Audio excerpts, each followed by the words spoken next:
آدم علیہ السلام کی وفات کے بعد ان کے بیٹے شیس علیہ السلام نے ان کی ذمہ داریاں سنبھال لی۔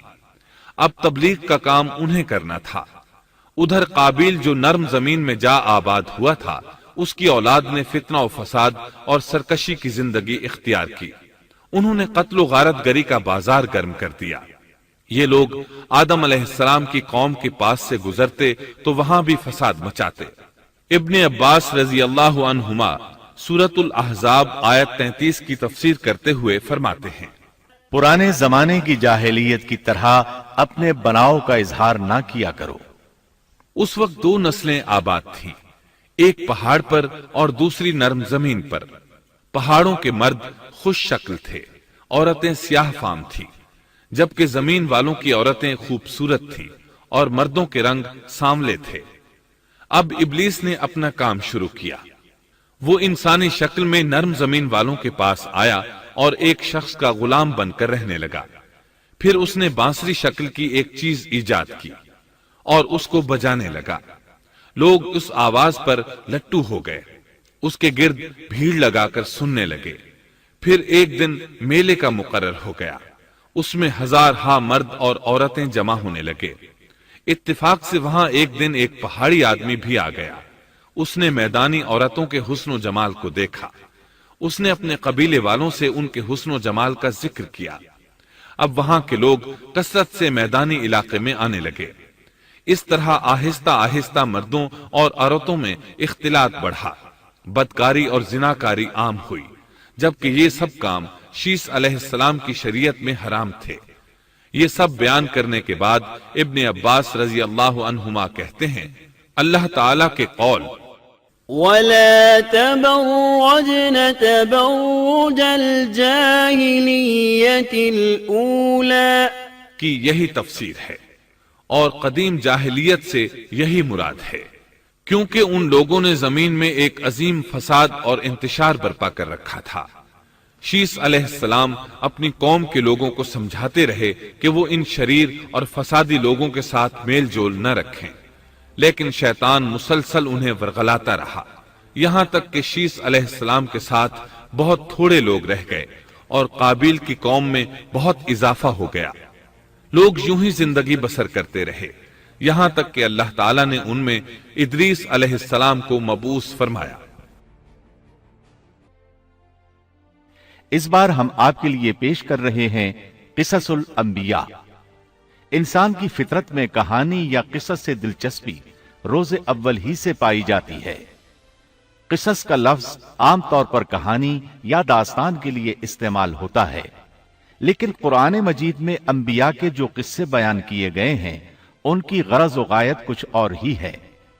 اللہ تعالیٰ نے انسانیت کا آغاز فرماتے ہی انبیاء کا سلسلہ شروع فرمایا۔ انبیاء اور رسول پے در پے آتے رہے۔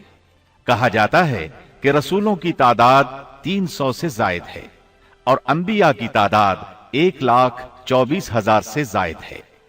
گویا اللہ تعالیٰ نے بنی نوع انسان کو سیدھا راستہ دکھانے کے لیے اتنی بڑی تعداد میں انبیاء اور رسول مبعوث فرمائے۔ قرآن کریم کے بیان کردہ قصص حقیقت پر مبنی ہیں، اس لیے دوسرے تمام قصص اور واقعات سے امتیازی حیثیت رکھتے ہیں۔ ان کا تعلق خیالات اور ذہنوں سے گھڑی ہوئی باتوں سے نہیں، بلکہ وہ زمین پر واقع ہو چکے۔ انسانوں نے اپنی زندگی کے مختلف ادوار میں ان کا مشاہدہ کیا، اور پھر یہ واقعات اس لحاظ سے بھی منفرد ہیں کہ عبرت کا باعث ہیں۔ قرآن کریم کے یہ قصص لطف اندوز ہونے کے لیے ہرگز نہیں سنائے گئے، بلکہ ان سے تو بنی نوع انسان کو سیدھا راستہ دکھانا مقصود ہے۔ یہ مقصد تھا کہ انسانیت عبرت پکڑے، روز جزا کے بارے میں آنکھیں کھول لے، ان واقعات کو سن کر اور پڑھ کر اپنا راستہ منتخب کر لے۔ گزشتہ انبیاء کی امتیں جو بھیانک جرائم کرتی رہی ہیں ان سے اپنا دامن بچا لے۔ اسی لیے انبیاء کے حالات سے واقفیت از حد ضروری ہے۔ جب تک ہم انبیاء کے واقعات سے روشناس نہیں ہو جاتے اس وقت تک قرآن مجید تک مکمل رسائی حاصل نہیں کر سکتے۔ کتنی بار سیدنا آدم علیہ السلام کا قصہ بیان ہوا، کتنی مرتبہ نوح علیہ السلام کا تذکرہ ہوا، اسی طرح موسیٰ علیہ السلام اور بنی اسرائیل کا ذکر آیا، فرعون کا واقعہ بیان ہوا۔ موسیٰ علیہ السلام اور فرعون کا ذکر تو قریب قریب 70 مقامات پر آیا ہے اور مسلسل قصہ بیان ہوتا رہتا ہے۔ کتنی سورتوں کا نام انبیاء کے ناموں سے منسوب ہے، لہذا جو شخص ان قصص سے لا علم ہے وہ قرآن کے ایک بڑے حصے سے محروم ہے۔ ان واقعات سے رہنمائی حاصل کرنے سے ایک مقصد یہ بھی ہے کہ دعوت اللہ کا راستہ معلوم ہو جائے، لوگوں کو اللہ کی طرف بلانے کا ڈھنگ ہمیں آ جائے۔ اللہ کرے ہم بھی ان لوگوں میں شامل ہو جائیں جو اللہ کی طرف دعوت دیتے ہیں، ہم بھی نیکی کا حکم کرنے اور برائی سے روکنے والے بن جائیں۔ امر بالمعروف اور نہی عن المنکر کے صحیح راستے پر چلنا اس وقت تک ممکن نہیں جب تک کہ ہمارے سامنے کوئی ایسا نمونہ موجود نہ ہو جس کے مطابق ہم اپنے آپ کو چلا سکیں۔ اور صاف ظاہر ہے سب سے عظیم اور بے مثال نمونہ نبی اکرم صلی اللہ علیہ وسلم کی مبارک شخصیت ہے، جیسا کہ اللہ تعالیٰ فرماتے ہیں یقیناً تمہارے لیے رسول اللہ کی زندگی بہترین نمونہ ہے۔ رسول اکرم صلی اللہ علیہ وسلم کے بعد سب سے نمایاں مثال اور نمونہ باقی تمام انبیاء کرام ہیں، پھر صحابہ کرام اور صالح لوگ بھی نمونہ ہیں۔ انبیاء کرام کے واقعات قرآن کریم کے ذریعے ہم تک پہنچے ہیں، اسی طرح نبی کریم صلی اللہ علیہ وسلم کی سیرت مبارکہ اور آپ کی احادیث مبارکہ سے بھی ہمیں ان کے حالات اور واقعات معلوم ہوئے۔ Thanks for watching. Don't forget to like, comment, share and subscribe to